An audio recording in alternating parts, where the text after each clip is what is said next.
I hereby order. And we then provide the process whereby Guantanamo will be closed no later than 1 year from now.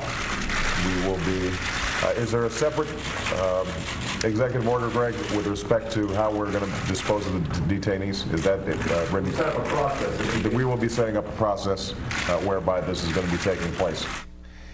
Those are the first days of the Obama administration, and there wasn't a process. Guantanamo Bay is still open after 1 year. In fact, the president promised to close that, and he criticized the military commissions, the trials by his predecessor.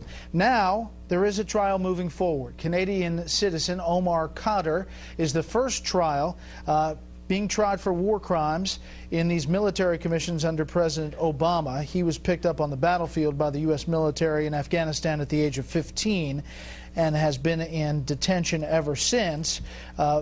We're back with the panel. Let's talk about this case first, Steve, and what's behind it. What about the case that the government has against Khadr? Well, Khadr is alleged to have thrown a grenade that killed a U.S. military official.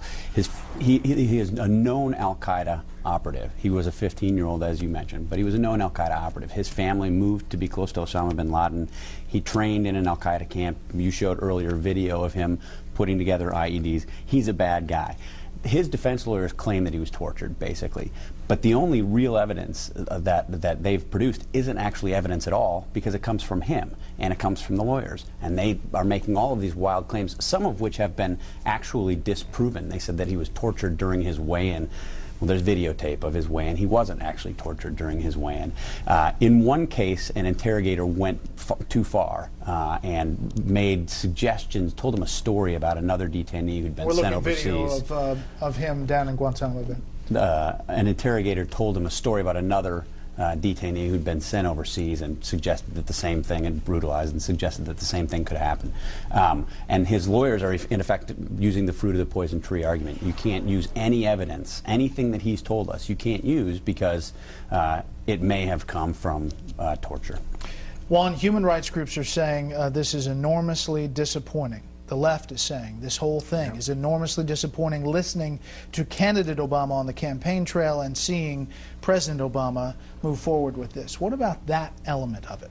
Well, I think that President Obama made a campaign promise to close Guantanamo Bay. There's no debate about that. But he's now up against the real need to do something with people who are held there, who are a danger to America and I think to the world in many cases. So the question is, how do you get these people out? In the soundbite that you played, he's asking his former White House counsel, do you have a way to determine how we deal with these folks? And he is told at the time, yes, we're going to have a process. We have a process. Well, there is no process. There is no process. That's the situation now. And, you know, one of the arguments being made here in the Khadr case is he's been offered a deal, 30 years in jail, and we don't have to do this. His attorneys and others are saying the reason this is the first case is because it's a sure bet that this will be a prosecution that succeeds. And that could set then a model for what happens with some of the others. The idea is, you know, empty out that prison. That's the best hope that President Obama has at this point. Charles, you hear Robert Gibbs talking off the cuff, apparently, to the Hill newspaper about the professional left and how the president really can't get a break with them on the left. On this issue, he's definitely not getting a break from that side of his party. Well, the irony is that the president was a member of that professional left until he became commander-in-chief.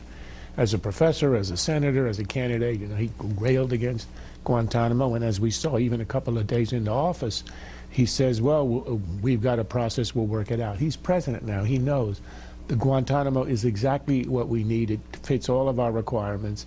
It's already established. It's humane. It works. We're now having our trials. And I think there is not a chance that it's going to close. In the end, it's going to remain open because it's the best place to be. Is it open a year from now? Absolutely.